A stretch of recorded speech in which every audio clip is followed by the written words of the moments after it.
Malawakang pinsala rin ang masasaksihan sa Hernani Eastern Samar. Yun pong mga nakaligtas, matinding trauma ang pinagdaraanan.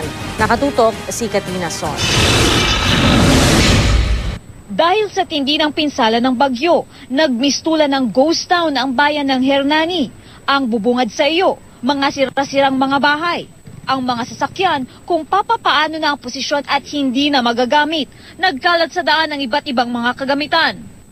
Sa lugar na itong araw sa bayan ng Hernani sa Eastern Samar ay dikit-dikit raw noon ang mga malalaking bahay na puro gawa sa semento. Pero kung inyong titignan ngayon, mabibilang na lamang sa inyong mga daliri ang mga makikitang bahay na buo pa at nakatayo pa.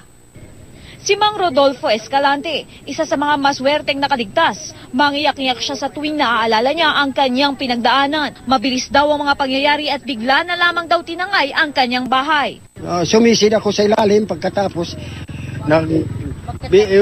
umano ako, ano ko yung mga kahoy para makalabas ako. Ang ginagawa ko, hindi ako makainom ng tubig,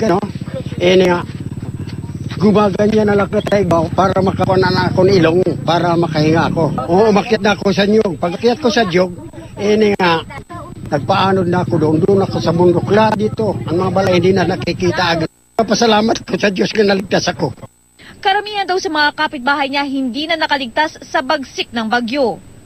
Sa pinakahuling tala, umabot na sa 55 ang namatay sa bayan ng Hernani, 13 ang hindi pa rin nakikita. At gaya ng iba pang probinsyang dinaanan ng super typhoon, nananawagan ngayon ang mga residente ng tulong, partikular ng mga inuming tubig, pagkain at damit. Mula rito sa Hernani, Eastern Samar, Katrina Son, Nakatutok, 24 Oras.